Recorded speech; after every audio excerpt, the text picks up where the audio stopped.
आज मैं बड़ी हृदय वेदना के साथ सोशल मीडिया पे आया हूँ।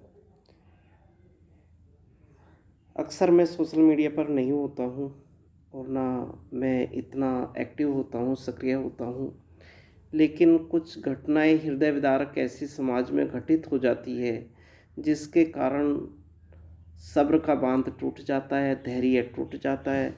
और जब धैर्य टूट जाता है तो व्यक्ति को उस संघर्ष के लिए खड़ा होना पड़ता है। हमारी मानव जाति पे एक बहुत बड़ा कलंकित घटना घटित हुई। महाराष्ट्र के पालघर में 2 संतों की निर्मम हत्या की गई है और उस क्राउड ने, उस भीड़ ने मॉब लिंचिंग की गई है, जिसमें कि महाराष्ट्र सरकार की पुलिस तंत्र भी जो है उनकी रक्षा नहीं कर पाई। और ऐसी सरकार जो हिंदू तत्व का जो है एजेंडा लेकर चलती थी, लेकिन ऐसी सरकार कोalition में चल रही है के नेतृत्व में, जो कि हिंदू शब्द का तो प्रयोग करती ही थी, लेकिन क्षेत्रवाद और भाषावाद, north Indian and south Indian, Maharashtra और बंबई में केवल मराठी ही लोग रह सकते, हिंदी भाषी क्षेत्र या अन्य भाषी क्षेत्र नहीं रह सकते। उस पार्टी, जो पार्टी हिंदू तत्व का ठेकेदार बनकर समाज की वोट बटोर कर आज जो है हिंदू समाज के संवाहक, सनातन धर्म के संरक्षक, संचालक, उपदेशक, उनकी निर्मम हत्या कर दी गई। मुझे आज बोलने पर मजबूर होना पड़ा। माननीय भारत सरकार को इस पर स्वतः संज्ञान लेते हुए इस पर विशेष कार्रवाई करने की ज़रूरत है और ऐसी सरकार को बर्खास्त कर देना चाहिए जो कि समाज की और मानवता की रक्षा ना करे। चाहे वो किसी भी धर्म के व्यक्ति की मृत्यु एक मानवता का कत्ल होता है। जब इस प्रकार की हृदय विदारक घटनाएं समाज में घटित होती है, एक सभ्य समाज के लिए ये शोभाजनक नहीं है। सिविलाइज सोसाइटी को नॉट अलाउड बैड एक्टिविटी। क्या हमें समाज को एकत्रित होकर ऐसे समाज का बहिष्कार नहीं करना चाहिए? कहाँ लाए वे लोग, कहाँ गए जो कि जरा सी घटनाओं पर जो है इतना हंगामा खड़ा कर देते थे? आज वो कैसे मौन व्रत और जो है समाधि में, शून्य समाधि में कैसे चले गए? क्या हमें मानवता को इंसाफ नहीं दिलाना चाहिए, न्याय इसीलिए जो है कल महाराष्ट्र हाईकोर्ट, बॉम्बे हाईकोर्ट ने जो है वहाँ की सरकार को नोटिस इशू किया है, क्यों नहीं ये जांच जो है SIT बनाकर या CBI के हैंड ओवर कर दी जाए।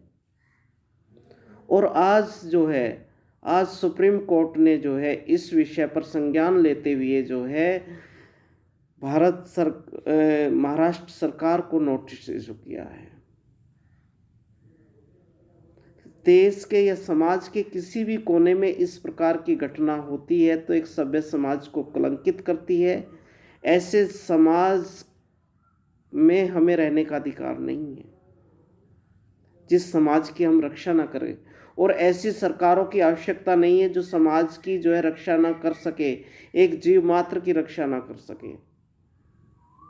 मैं किसी जाति, मजहब विशेष पर इस विषय पर कुछ ज़्यादा टीका टिप्पणी, क्योंकि मेरा विश्वास सभी धर्मों में है और सभी धर्मों का बराबर सम्मान करना, और इसको धर्म से जोड़कर देखना अनुचित है। उचित यही है कि एक मानवता का कत्ल हुआ है, एक इंसानियत का कत्ल हुआ है। और मुझे आश्चर्य इस विषय पर क्यों हो रहा है, जो कोalition में सरकार को लीड कर रही है वह पार्टी जो है, जिस पार्टी की सरकार कोalition में लीड कर रही है, वह पार्टी जो है एक हिंदू नाम का नेतृत्व करने वाली, हिंदू के ठेकेदार बनने वाली, और उस पार्टी ने तो वहाँ पर जो है हमेशा जो है क्षेत्रवाद और भाषावाद का ही जहर का बीज बोया है। कुछ मीडिया बंधुओं ने उसके विरुद्ध कोई आवाज़ उठाई, उनकी आवाज़ बंद करने का प्रयास किया गया। हो सकता है मैंने इस विषय पर प्रश्न चिन्ह लगाए हैं इस घटना पर, और घटना जो है ये घटित हृदय एक सभ्य समाज के लिए बिल्कुल भी उचित नहीं है। इतनी विभत्स अमानवीय घटना है और हृदय विदारक है कि देखने एक सभ्य व्यक्ति देख भी नहीं सकता। और जो जीवों पर और मानवता पर दया करता हो, जीव मात्र पर, पेड़ पौधे पर, वनस्पति पर, एक सन्यासी का धर्म क्या है? सन्यासी तो देता है, लेता नहीं है।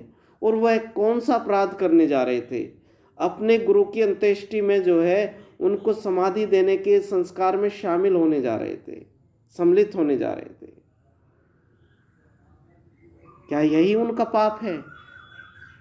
क्या पुलिस प्रशासन का कर्तव्य नहीं था, रेस्पॉन्सिबिलिटी, ड्यूटी नहीं थी कि उनको सुरक्षा मुहैया कराई जाए? कैसे इतनी भीड़ के हैंड ओवर कर दिया जाए? और जब लॉकडाउन है तो लॉकडाउन में इतनी भीड़ कैसे एकत्रित हुई? प्रश्न यह खड़ा होता है।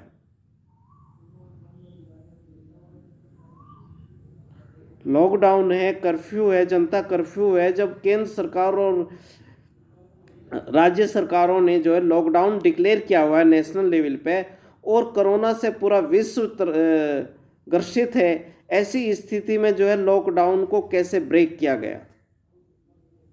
इस विषय पर तो जो है सरकार को, वहाँ की सरकार को ही बर्खास्त कर देना चाहिए। इतनी भीड़ कैसे इकट्ठा हुई वहाँ पर, जो है हजारों की तादाद में कैसे इकट्ठा हुए? और वहाँ पर कुछ पार्टियों के स्टेट लेवल के लीडर कैसे मौजूद थे इतनी भीड़ को लीड करने के लिए? ये सब जांच का विषय है। इसलिए जो है यह जांच जो है सीबीआई को जो है माननीय न्यायालय, सर्वोच्च न्यायालय, सुप्रीम कोर्ट को भी और हाई कोर्ट भी इस पर संज्ञान लेकर आगे जो है अग्रिम कार्रवाई करते हुए जो है नोटिस इशू किया है, उस नोटिस का जवाब मिलने तक जो है सीबीआई को ट्रांसफ़र कर देनी चाहिए जांच, इन्वेस्टिगेशन, एसआईटी बनाकर जो है। और केंद्र सरकार को चाहिए इस विषय की गहनता से कॉम्प्रिहेंसिव इन्वेस्टिगेशन करते हुए इस सरकार को बर्खास्त कर देना चाहिए, जो कि एक सभ्य समाज के मानवीय व्यक्तियों की रक्षा न कर सके, सिविलाइज्ड पर्सन की रक्षा न कर सके। ऐसे तो कुछ लोग जो है बोलना शुरू कर देते हैं कि जो है मतलब यहाँ वो घटना हो गई, वो इतना हल्ला मचाते हैं, कोहराम राष्ट्र में इतना अफरा तफरी, इतना कुछ कर देते हैं, लेकिन इस विषय पर बिल्कुल सबने मौन लिया हुआ है। मैं किसी धर्म विशेष की आस्था के विषय पर नहीं बोल रहा हूँ, क्योंकि मानवता का कत्ल हुआ है। क्योंकि सन्यासी एक अपना परिवार छोड़ता है, घर छोड़ता है, अपने लिए नहीं जीता है, समाज के लिए जीता है। और जो व्यक्ति समाज के लिए जीते हैं उनकी इस प्रकार से निर्मम हत्या की जाए, किसी की भी, जीव मात्र की भी हत्या की जाए, तो ये उचित नहीं है एक सभ्य समाज के लिए। सिविलाइज सोसाइटी को अलाउड ही नहीं होती है, शोभा भी नहीं देती है।